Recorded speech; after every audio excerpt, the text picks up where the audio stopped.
We're moving to a new chapter, chapter 11, nothing to do with bankruptcy, on keys, splines, not mentioned here, couplings and seals.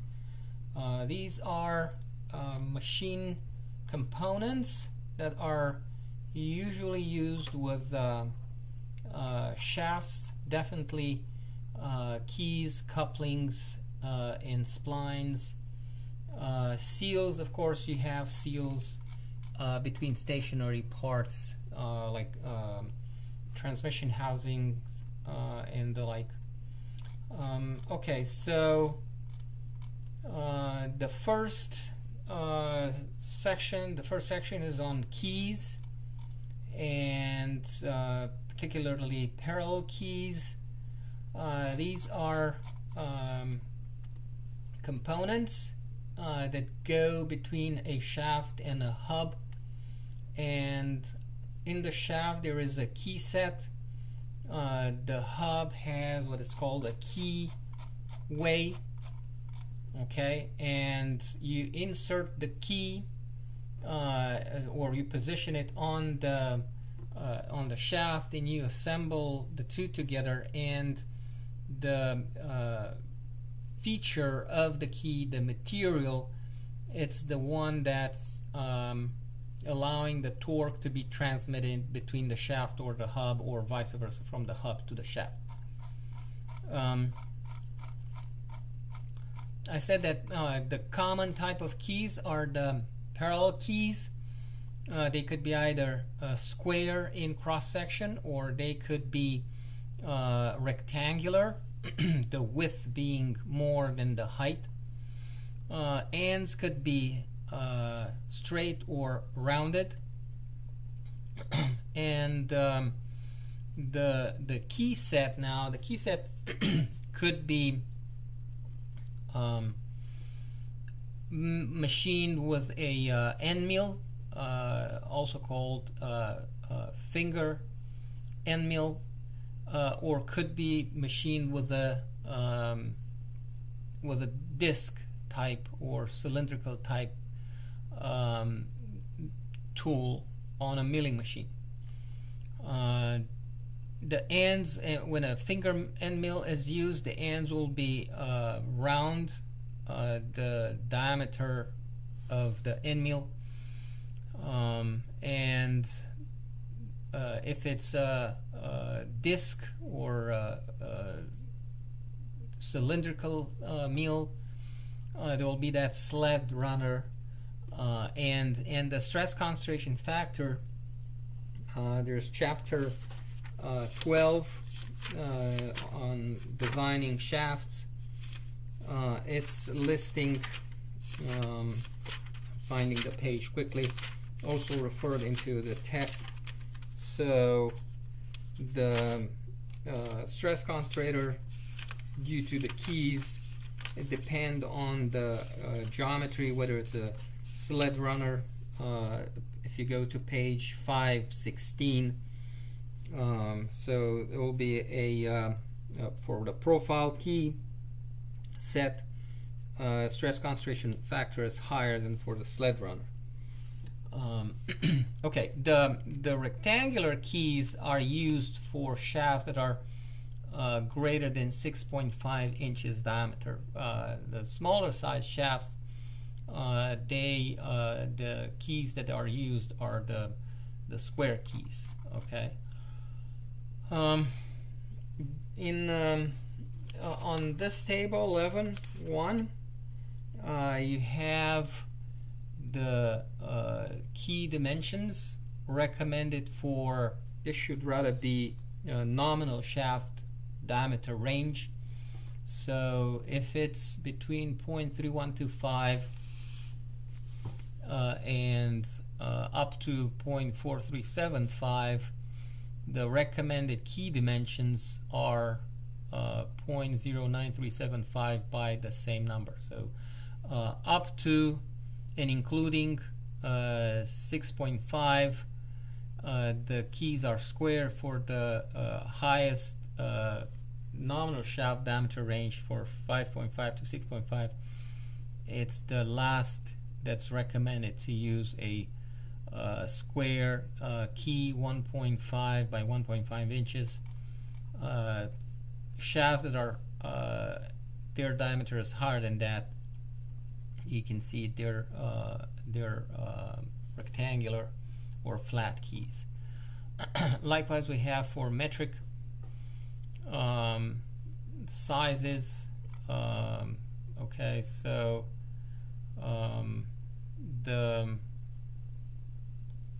let's see, 17 to 22 millimeters. The equivalent to 5.5 inches is, I'm looking for a calculator here. So 6.5 times 25.4, there'll be 165.1. Well, definitely I could comment, definitely not a match. I mean, the last key size, it's for up that is square 6 millimeter by 6 millimeters up to 22 millimeter diameter, which is less than 2 inches, and then greater than 22 millimeter diameter, they start recommending flat or rectangular keys. The kind of calculations done for before that, there's the Woodruff key. This was an invention of an engineer named Woodruff in the late 1800s. To my recollection, he got an Benjamin Franklin Award for his invention.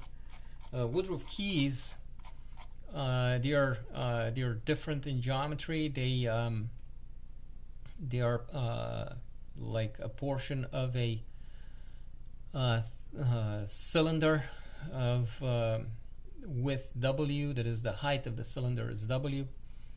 The set for the key is machined with a disc or cylindrical tool end mill that is fed in this direction into the shaft, that is radial into the shaft, and then we have the a variance of the parallel key. There will be the hub or the plain taper key, I'm sorry, and the gib head taper keys. These are usually inserted after the hub and the shaft have been put together, and you just hammer it in place. It's going to be wedged in place and stay there located.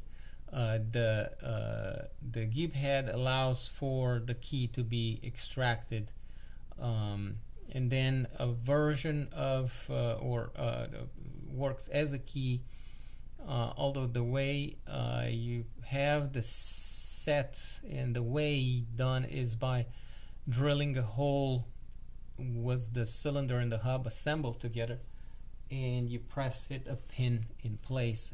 These will be for expected for small size assemblies. Okay, there's some information in the chapter about the geometry. So when you're again, the width and the height function or selected based on the nominal diameter are the main dimensions, but on a mechanical drawing you want to specify the depth of the set in the shaft, and also the dimensions of the key way in the hub. So there will be more than and as a rule, you have half of the key is located in the shaft, the other half is located or half of the height rather into the hub. You have some equations here that allows you to calculate additional geometry to useful on to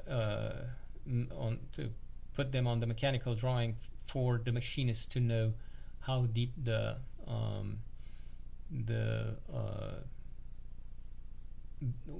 yes, the machining was the end mill to be for the key set to be generated. Okay, in terms of calculations, there are some aspects to consider. Firstly, the key material is usually taken as the lower grade or less strong, softer, hardness and strength go hand in hand than the shaft and the hub, although it's not as a rule. Why is that? Because if if there's any damage to occur, that should go to the key, which is an inexpensive component, could be replaced. I have here examples of a pair of woodruff keys that have been sheared partially due to the actually have these parts physically sheared at the interface between the hub and the shaft. Okay, back to the chapter. So you'll see there's this design procedure pallet keys, and the recommended grade would be this low carbon steel SA 1018 steel. And what kind of stresses is a key experiencing? Well, we have two kinds of stresses. There's the shear stress, and the shear area is again at the interface between the shaft and the hub. We assume again half of the height to be in the inserted in the shaft, the other height into the hub. The shearing force now is going to be the torque transmitted divided by the radius of the shaft. Okay, so you know the torque from knowledge about the power and at what RPM or directly a torque transmitted, and you can calculate the force as torque divided by the radius, or half the diameter, nominal diameter of the shaft. And again, this causes, or the first type of stress upon the key is the shear, and the shear area is going to be width of the key times the length of the key L. That's the shear area. The shear stress is going to be the force transmitted or caused by the torque divided by this shear area L times W. The other type of stress is going to be the bearing stress. So you take the contact area between the key and the hub and the key and the shaft. Bearing area is going to be half of the height times length, and bearing stress will be this force F divided by the bearing area. And in both cases, you want to that is not to shear the key, and you don't want to exceed the yield strength of the material of the key if it's the softest, or could be not exceeding if the key is stronger material than the hub, say, more likely, or the shaft, or both. You don't want to exceed the yield strength, the bearing stress to exceed the yield strength. And of course there's a design factor here. Recommended design factor is 3. Sometimes the key is undersized to act as a shear element, more so with shear pins. Those are discussed a bit later in the chapter. Anyway, so force coming from torque, agree upon this equation. The shear stress with using the geometry and the force as function of torque, we get this formula for the shear stress. Torque transmitted, diameter, nominal diameter, width of the key, and length of the key. We usually approximate, although there are other approximate, but the approximation that's made here for the yield strength and shear of the material is 0.5 of the yield strength in tension. Other approximations are 0.577, but this is based on maximum shear stress theory, not the von Mises distortion energy theory. Okay, and we can calculate minimum length required based on given a design factor. Okay. Rather no. So this is the design stress. Yes, was a design factor. Again, it's about 3. But at the limit, what would be the minimum length of the key? And you solve for, so you set this design stress, tau equals design stress, solve for L. Now here's a table listing the various key material, and you can see that 1018 is the lowest grade. The yield strength is the lowest, as well as the ultimate strength. For the bearing stress, we set up bearing stress equal to design stress, yield strength divided by design factor, and you solve for the required length, and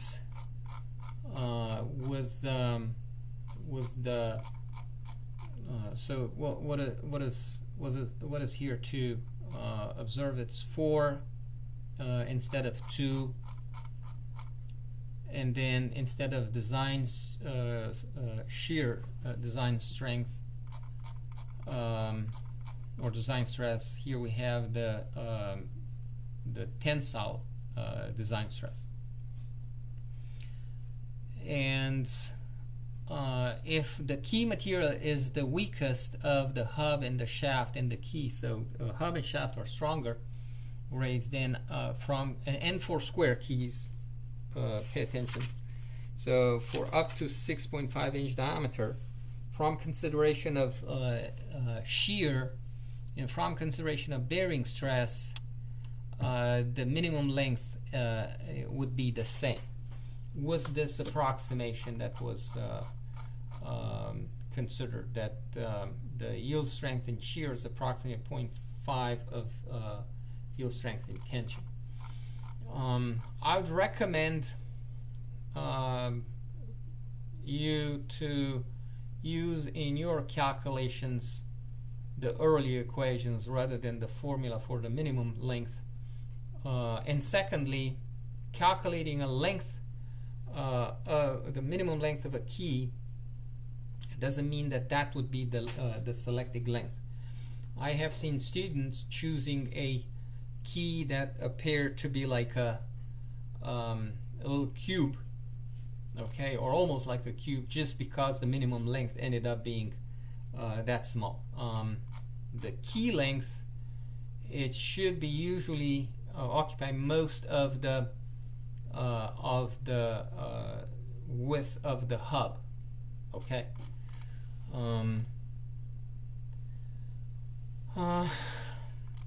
Alright, so, and there are some comments here. I referred already to like the common design factor, common key material, although you could use a higher grade if needed, or you can use multiple keys. It is possible to use 2 keys on a shaft if the calculated minimum length is less than the hub width. So it says the key should extend over all or a substantial part of the length of the hub. The key set should not run into other stress risers such as shoulders or grooves. So the key set should not extend into a shoulder that is part of the say the bearing near the key that supports that shaft in the assembly. Okay, so you can see here a possible geometry. Now, If the key has rounded ends, of course the bearing stress, it's going to be calculated with 1 inch rather than 1.5 inches. So be careful about that.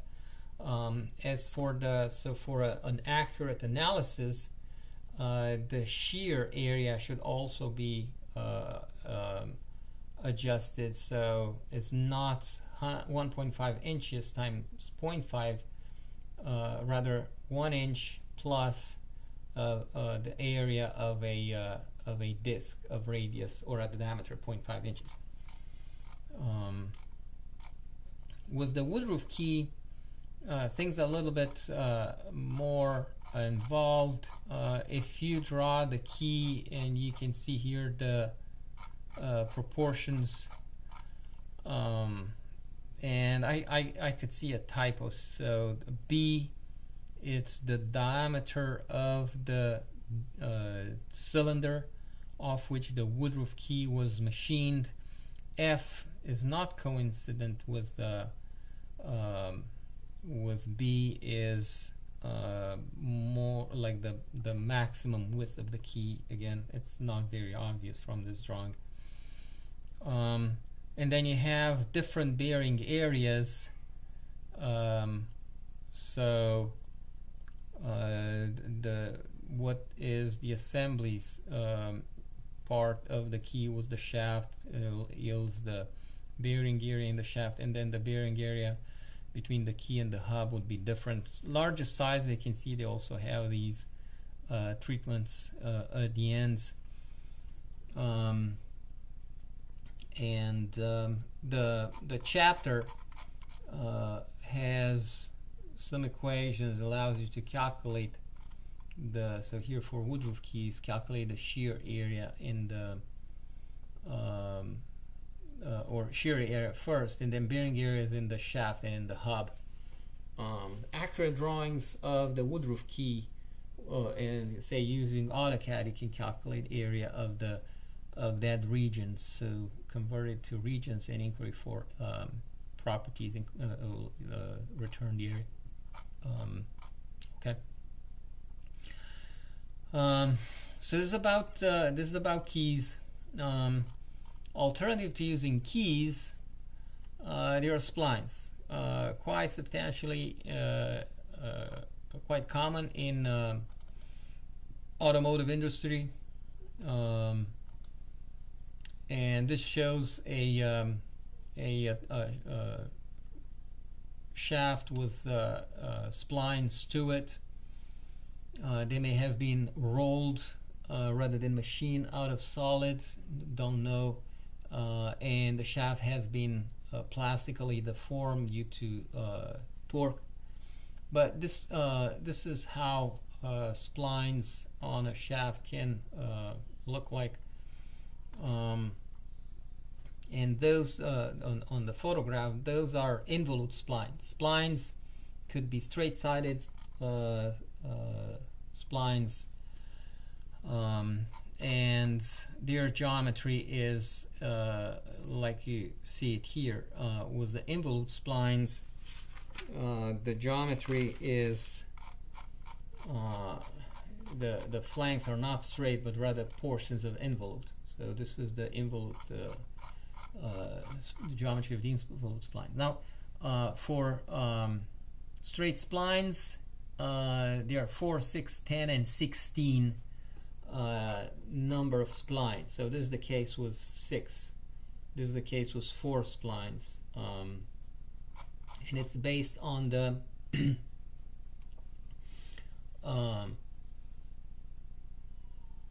proportions. Yes, so proportions that look right and have been proven over the years.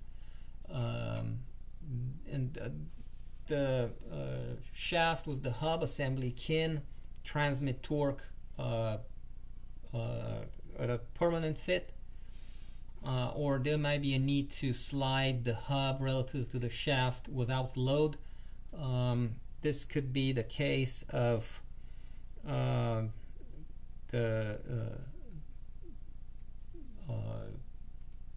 lathe in the machine shop. where you change gears by sliding gears. So change speed of the chuck and of feed speeds by sliding gears on shafts, and that happens without load. And then they can slide under load. Could be the case of although splines are used on with those. So in the automotive, okay, so here's a case where on a drive shaft that of a truck could be, and as the axle oscillates, there is a change of distance between the two. These are called universal joints, and that change of distance should be compensated by sliding a sleeve. It says cover tube assembly. There's a sleeve and the spline that go through it, and this happens under load, so the assembly length should be higher, substantially higher than when a permanent fit is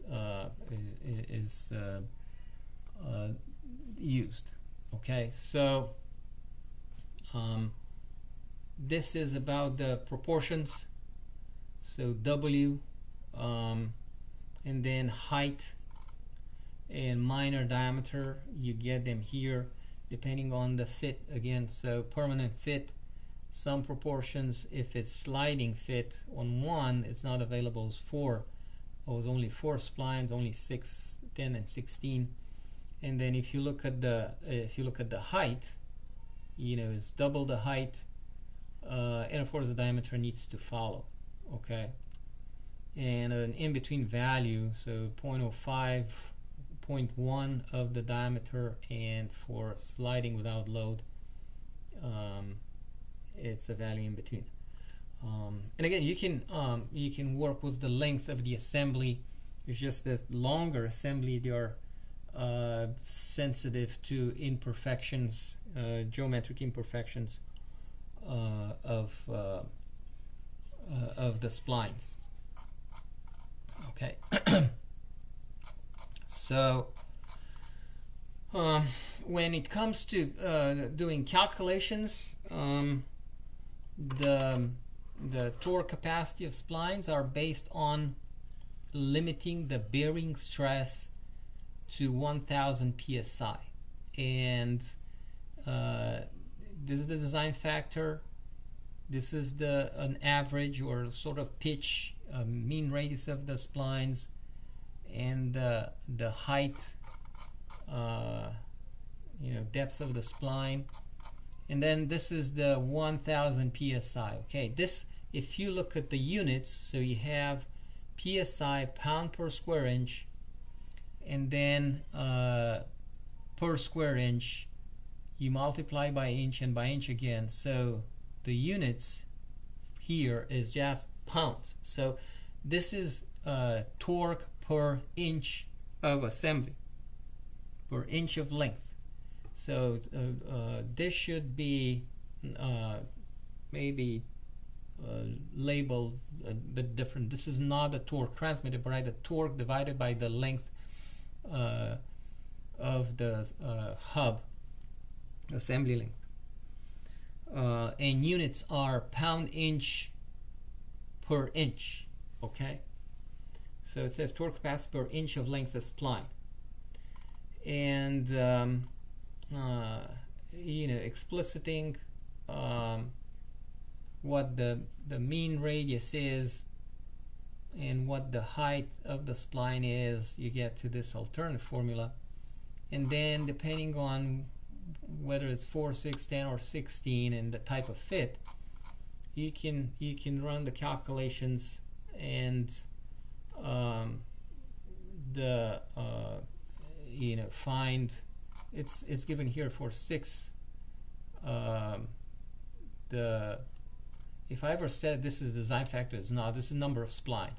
Okay, design factor is already, it's sort of included here. So 1000 psi bearing stress is not at all big, so yeah, for 6 splines This is the required spline diameter for a given torque. Now, I believe here you need to, let's see, 2AD squared T. Okay, yeah, so this is, again, torque per inch of length. So you can calculate the required diameter given the torque per inch of length of the spline. And they are tabulated for all possible, so 4AB, 6AB and C, all is 16AB and C, the required diameter. Again, you need to make sure that you work the T value, or consider a T value as being the torque transmitted divided by the length in inch of the assembly between the hub and the spline shaft. Now, involute splines are different in geometry. They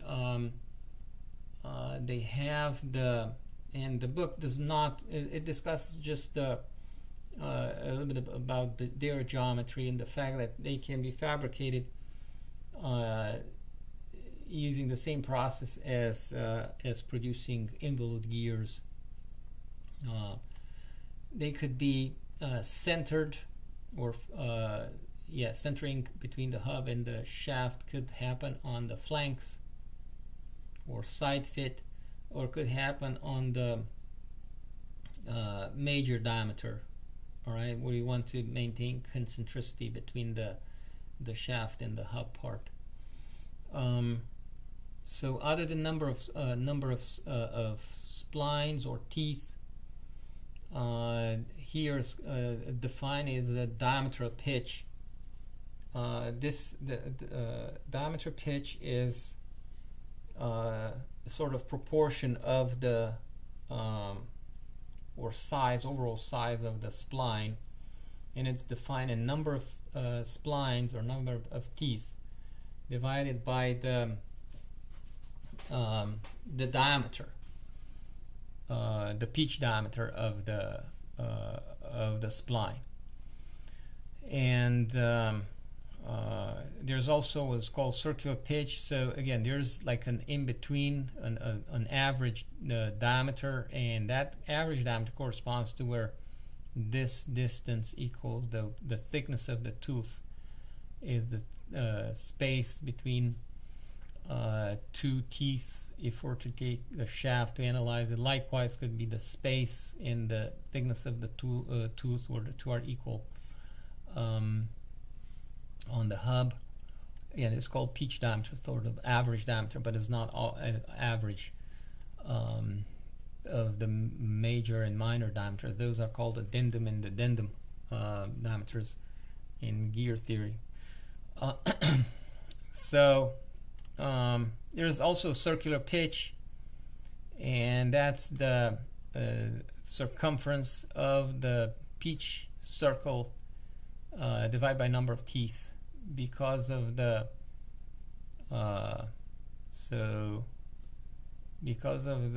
pi involved.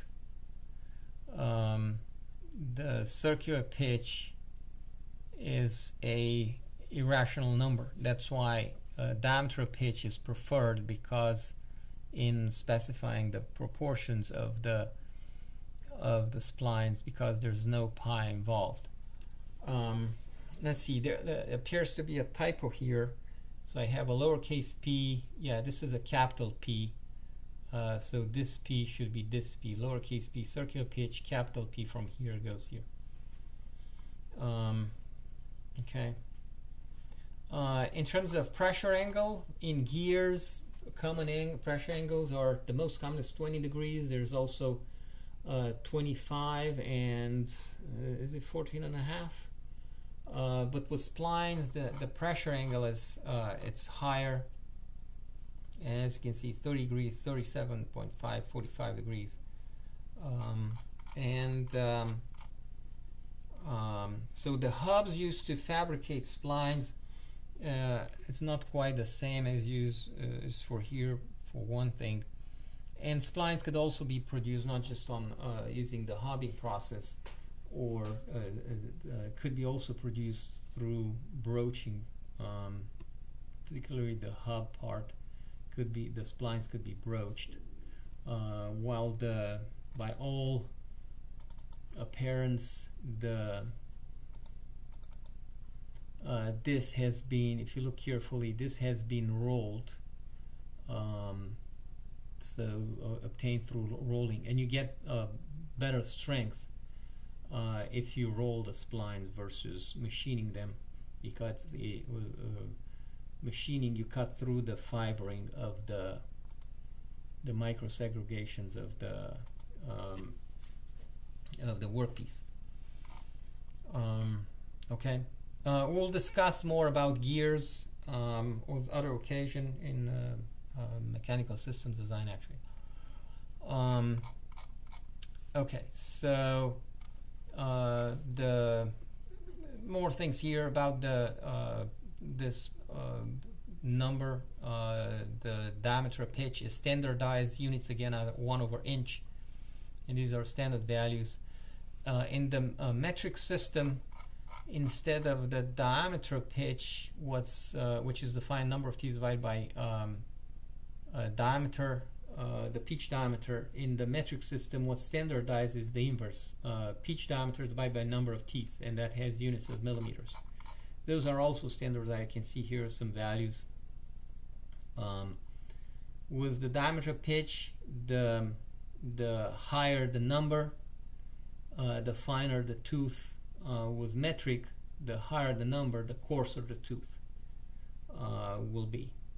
And so this would be very fine teeth, like you can maybe see on the windshield wiper, where they assemble with their hub, or rather the end shaft of the mechanism that drives the windshield wipers. Their length, it's recommended here, length of assembly 1.75 to 1.25. There's nothing much other than geometry, nothing much about the strength calculations listed. Okay, other means of placing or transmitting torque between a hub and a shaft, or vice versa, is to use pins. Could be cylindrical pins. You need to have some kind of interference in order not to lose the pin due to vibration. The pin could be taper or could be spring type. Torque is transmitted by shearing the pin two places. So the pin is in double shear, as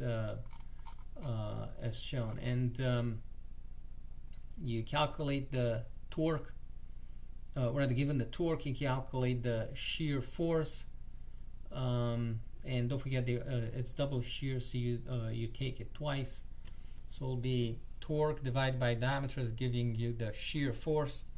You calculate the shear stress by dividing the shear force with the cross-sectional area of the pin, and you can calculate the required pin diameter. Given the design shear strength, and you can also don't forget, this includes the design factor, but you can also undersize the pin, either going with a softer material or a smaller diameter pin, and have that pin shear in case of an overload. Both propellers are secured with shear pins, and some like plow blades, not plow blades, the blade on a plow is mounted on a carrier and with swings, and there is a shear pin in case you run the plow into a hidden rock or a root of a large tree, not to destroy it. You just shear the pin, replace the pin, and you continue. the work. Or with the propeller, you don't damage the propeller, boat propeller, which is expensive. You just shear the pin, you replace the pin, and you can continue to use the same prop. There are other means other than keys, splines, and pins to transmit torque. Is this proprietary system using friction discs. There are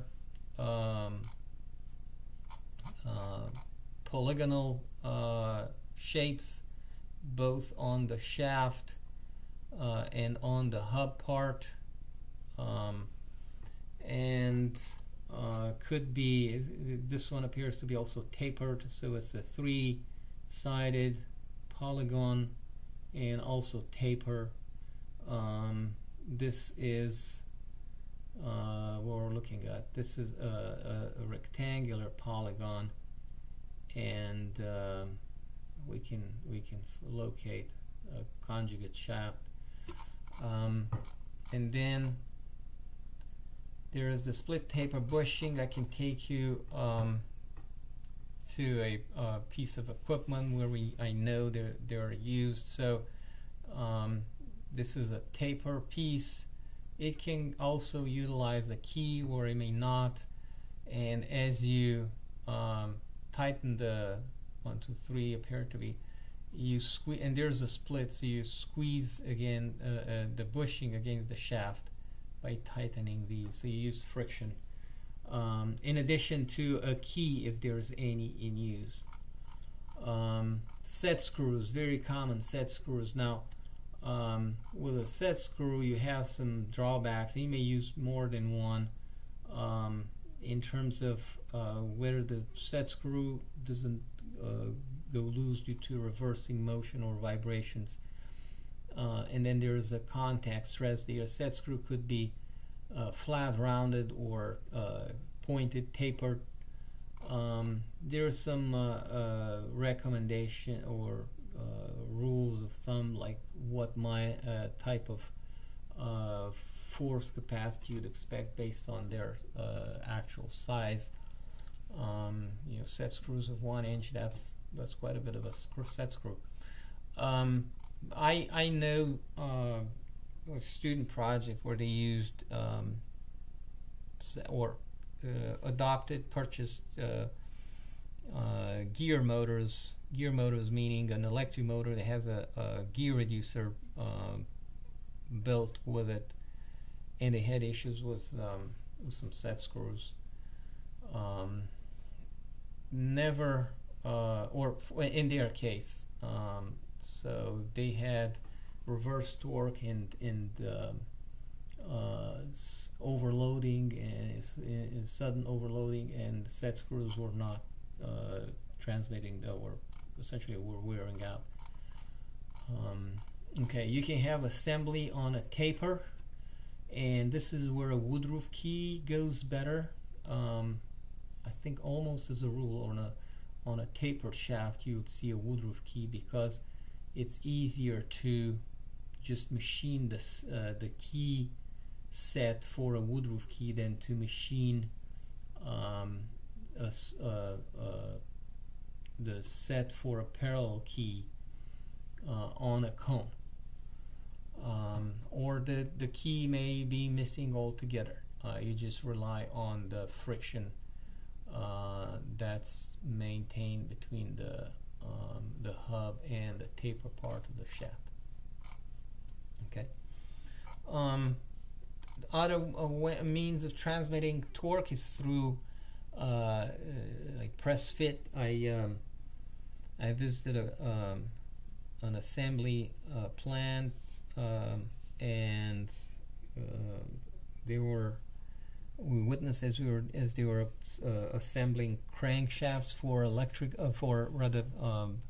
the engine, and the crankshaft parts were press fit together, heating the whole type part and cooling with liquid nitrogen the conjugate parts. Usually you do press fit when there's no disassembly required.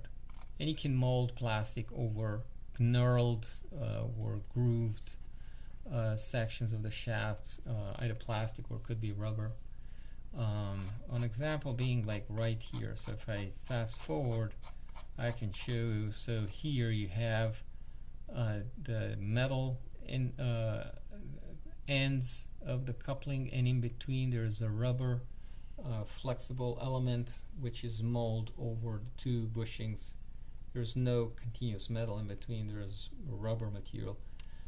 These are couplings called, and they used to transmit torque between shafts that are on their own bearings, and these here with flexible element allow for for small misalignments, both angular and position misalignments, by forming the rubber element. Of course, if the misalignment is substantial, the coupling may not be able to accommodate it on one hand. But if it's substantial, there's also going to be energy losses due to the hysteresis in the rubber and the elastomeric material of the coupling. This is elastomeric material. You can see the two. This is the assembled coupling, and this is one part goes with one shaft, the other part going with the other shaft. You use couplings where you have two coaxial shafts, by the way, like in a motor, and between an electric motor and a pump, or when you have long shaft transmitting power. There is an example here of page 492. Okay, so you have an electric motor, and then you have the pump, and you use a coupling in between to accommodate slight misalignments. That is, I said angular, so not perfectly coaxial or parallel, and not perfectly coaxial misalignment. The type of couplings are many. The one type is the rigid coupling, as discussed first. Essentially, you have flanges that are bolted together. You can calculate the bolts for shear. It's assumed that there's a very good alignment between them, between the two shafts, or this other type where assembly clamping happens longitudinally rather than like you see here on a radially distributed holes. There's friction between the two flanges, is not visible, but there are two flanges here that are bolted together, more so here visible, or in this cross section. So that friction too transmits of the torque. And then there are coupling that use elastic elements. This is molded.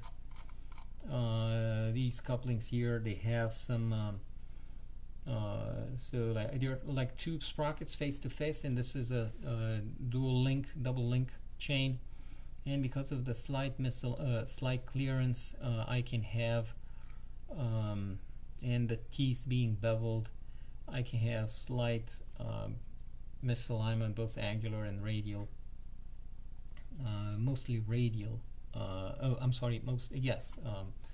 So they're parallel or near parallel shafts, but they are not collinear. Here they use an elastic element, and you can see these are there are some teeth here that have hourglass shape, allowing for this flexible element to be deflected. The flexible element serves, in addition to compensate for misalignments, also to absorb some of the torsional vibration or sudden overload at startup, or load change in the equipment. Here it shows the gear coupling. Now the teeth here are not exactly like of a gear. They are also the hourglass type to allow for the external part of the coupling, these internal gearing to pivot like on a sphere to allow some slight spherical motion. Bellow couplings, these are for small applications. They're small in size, that allow for angular misalignment. Here you can see that it looks like a tire almost, so allows for angular and slight radial misalignment. Again, you'd have to check with the manufacturer, see what the load carrying capacity is allowed for a shaft. Jaw type coupling is this flexible steel element that is bolted two points on one flange and the other 2 points on the other flange. I think it's this way. So the piece in between two bolts and the square flexible element goes with the other two corners opposing to the other part. And yeah, some information here about how to implement the flexible disc type couplings. Okay, with a sample problem. And then the other type of couplings used are the universal joints. Okay, so universal joints, we looked at this drawing where I explained, sliding of splines under load. So hook joints also, or cardan joints, are also used. There are needle roller bearings, and you can see this is journal cross assembly. You'd see them always in pair and always oriented to where the in-between shaft has the yokes in the same plane.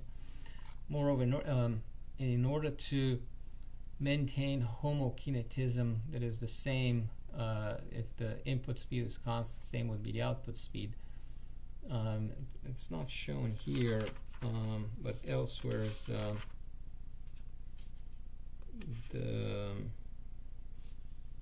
well, I can refer you to this picture. So as you can see, it appears to be that this shaft is parallel to this shaft, and the angle, this angle here, is same as this angle here. For the universal, this type of joint, or this one, actually no, so for this type of universal joint and in pair, it's maintaining constant speed. If that angle is or the two angles are the same, maintains the same constant speed between input output. The shaft in between, it accelerates and decelerates during one full rotation, so it's a source of vibration. That's why they are made lightweight.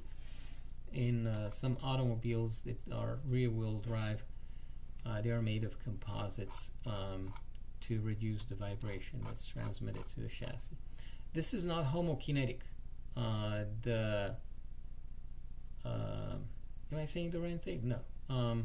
So we have, in some tools, I want to be a bit specific. So in some tools, they use universal joints in order to transmit the torque to tighten, untighten bolts and at an angle. But here, yeah, we have a universal joint, so this is homokinetic. However, if this pin and this other pin, so this pin and the other pin, you're not intersecting, then there's not that homokinetism is not satisfied. And the book does not give other examples. Everybody knows on CV axles, front-wheel drive or automobiles, there is there are other designs like the Tracta or the Erzippa or Vice couplings. Okay, so here's an example. I was looking for one like this. So if you have 8 degrees here, there's also have to be 8 degrees. So this shaft and this shaft, they need to be parallel. Okay.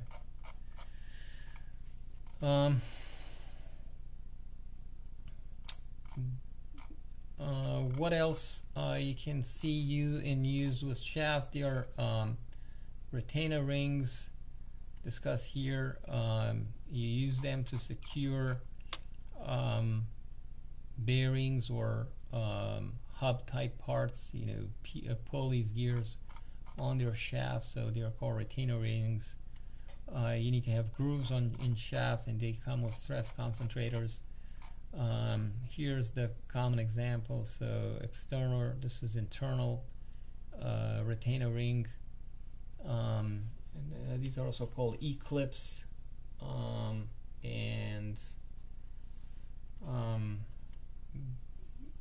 other, press in, and it just sticks into the pin or the shaft, the small shaft. So these are used with small shaft. These are pressed in internal rings, and you see them in use with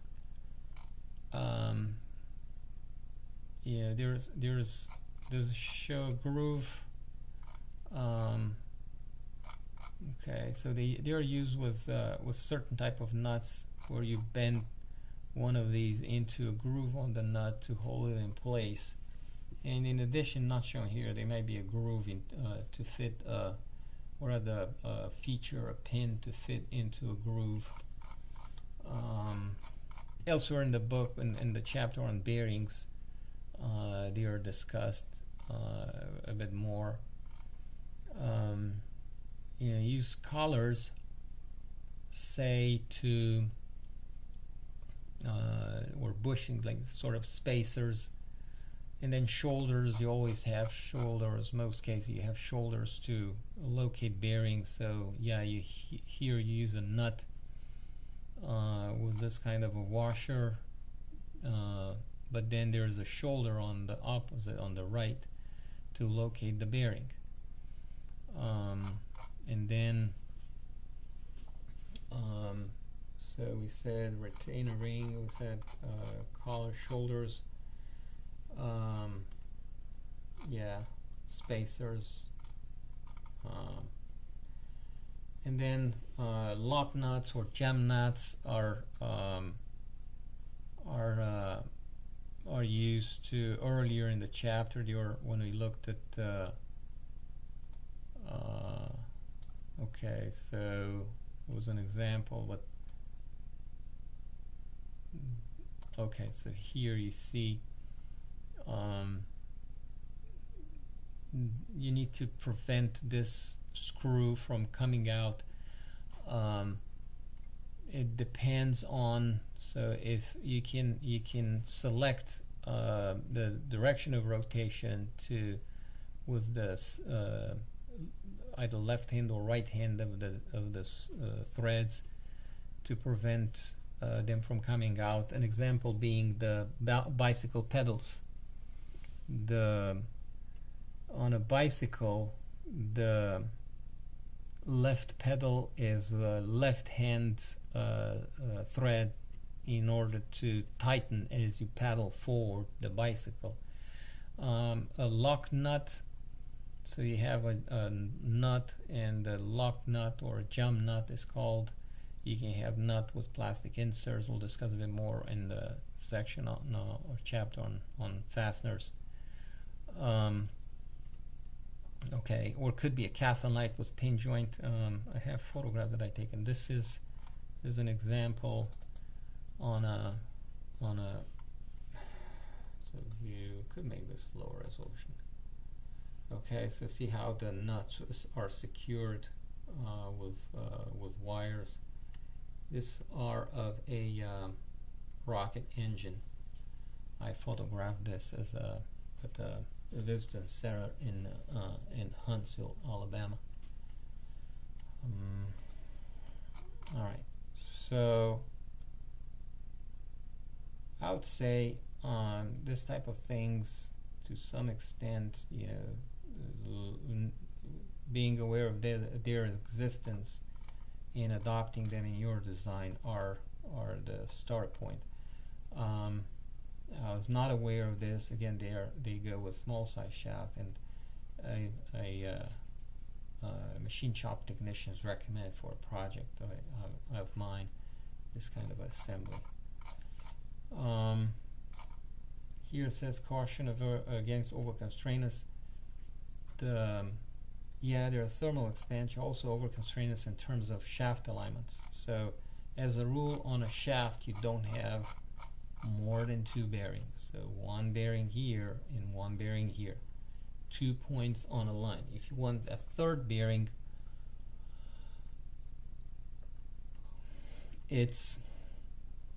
you run into the problem of not having that third bearing line with the other 2. There's an exception. The crankshaft of engines are supportive of multiple bearings, but those are sleeve bearings, and the boring bar in one setup is going to machine the locations of all those aligned bearings of a crankshaft. Those of you that have rebuilt engines know what I'm talking about. Okay, so elsewhere and I started explaining how to use this kind of special nut. It goes on these threads. This groove here is for this pin or tooth rather, and you bend not all but just 4 of them, or maybe just one of them matches into these grooves to maintain the right tightness at the bearing level. Usually when you have pairs of taper roller bearings, are these used, or on large size shafts. I happen to have one of these in my office, or may still have it. The last section of the chapter is on seals. So you want to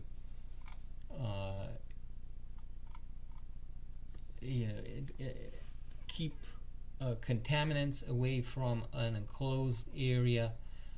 Could be between 2 stationary parts, or could be between a stationary and moving part. Think ball bearings that come with their own seals. You can have them as separate units, or you can have seals that go between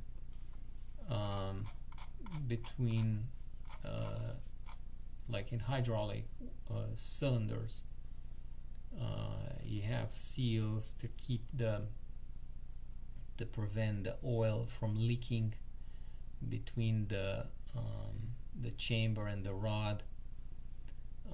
You also need seals between the piston and the cylinder wall. Unusual type of cross section, more like looks like so, but this is a cylinder. Okay, and as you can see, the way they are assembled. So the inside pressure, it's forcing the lip against the rod, and then you have the wiper to clean the contaminants and not allow them to get into this more sensitive area, to delay the wear. They'll make them anyway, and over time you will wear out, the seal will wear out. Okay, so I started saying elsewhere where you can see them is at the bearings. So you can buy the bearing that already has a seal, and you can rely on it, or you can install a seal that's like separate unit, and that area of the shaft that runs against the seal may have to be hardened because of the wear that can take place as the shaft rotates. Okay. Some information here about the type of elastomers used with seals. You need to be aware of any or resistance to, other than wear, to the petroleum derivatives, like the oil, the hydraulic fluid, and the like. This gasket is just some mentioning of gaskets. They provide sealing between stationary parts like housings of a transmission and so forth. Feel free to read the chapter on your own. Always encourage students to pay attention to mechanical systems, having a chance to sit next to somebody servicing an engine, a transmission, yourselves having the opportunity to take apart a household appliance before you scrap it. The dishwasher, say, you take it apart, you observe how things have been designed and manufactured. This is how you grow or you form your engineering flair. It's something we cannot teach you. I'm sometimes critical about the pictures that are available in books. For example, here we have some issues that it shouldn't be brown. This is not like molded in. This is assembled from the inside, but it appears to be like being molded with the entire cap. And these here appear to be rods rather than cross sections to the cylinder. So you don't always learn the best the best way of representing mechanical components from textbooks, but this is it. Nothing or nobody is perfect. Alright, well, this being said, I'm stopping the recording. This will be thanks for watching. Will be available on YouTube, and we'll do some problems. I'll record some problems with the overhead camera.